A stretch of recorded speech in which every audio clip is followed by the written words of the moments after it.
Well, here's an interesting statistic. Did you know 78% of working people say they personally deal with complicated individuals at work weekly or more often? Almost half of polls say they'd take a slightly lower paying job just to not work with so many complicated people. So how do we deal with someone who doesn't think or work like you do?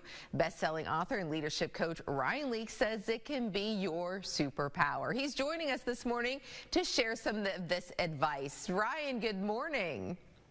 Martina, it's so good to be with you today. You know, we are going to help people work with complicated people today. Yeah, okay, so your book called How to Work with Complicated People, very straight to the point. You talk about adapting in stressful situations and that there's actually power in them.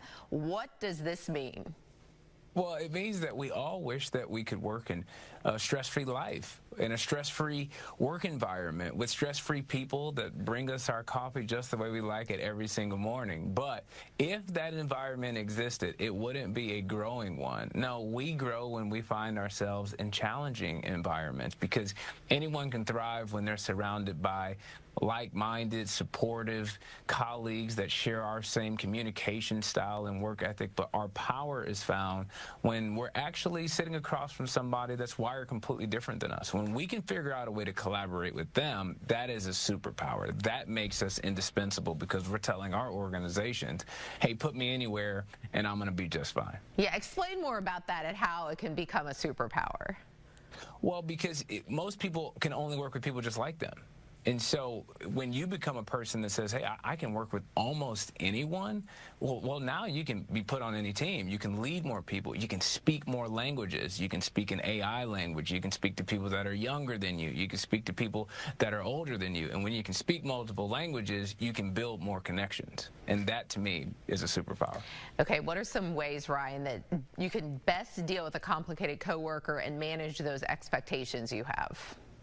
You know, most people are so caught off guard and surprised when complicated people act complicated. And they say things like, I can't believe they would say that in a meeting. I can't believe they would reply, oh, I can't believe, I can't believe, I can't believe. I say, believe them, because we often have expectations of people to be two things: simple and perfect, except most of the time all we get is complicated and flawed. And so what I encourage people to do is to just begin to expect human and expect complicated. And this changes how you show up at work on a Monday morning, because you walk in going, is it you today?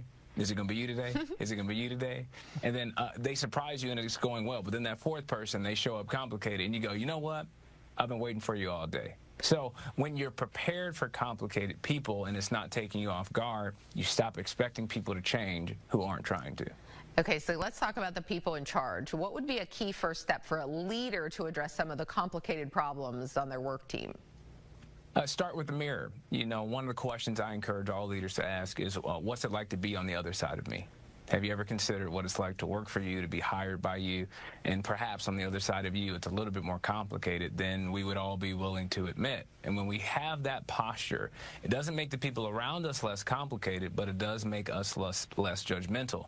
And so it puts us in a posture of vulnerability to be able to say, you know what, I can admit when I've dropped a ball or I've made mistakes. And hey, guess what? I'm actually the kind of leader that's trying to create a culture of feedback and a culture where everyone is bringing their best and we're all trying to reach our potential. And for us to do that, we've got to be able to see our blind spots. So, hey, what are some things that I can work on? I've got some things that you can work on as well. I'm your leader. I want to bring out your best. And for us to do that, we've got to be able to help each other get better. We are so much more receptive to a person that's willing to admit their flaws than somebody that's always just telling us what we've done wrong. Okay, really good points there, Ryan. So where can our viewers at home learn more about this and get a copy of that book? You can get a copy of How to Work with Complicated People on Amazon, and you can get other leadership resources at ryanleak.com. Sounds good. Ryan, thanks for being here. My pleasure.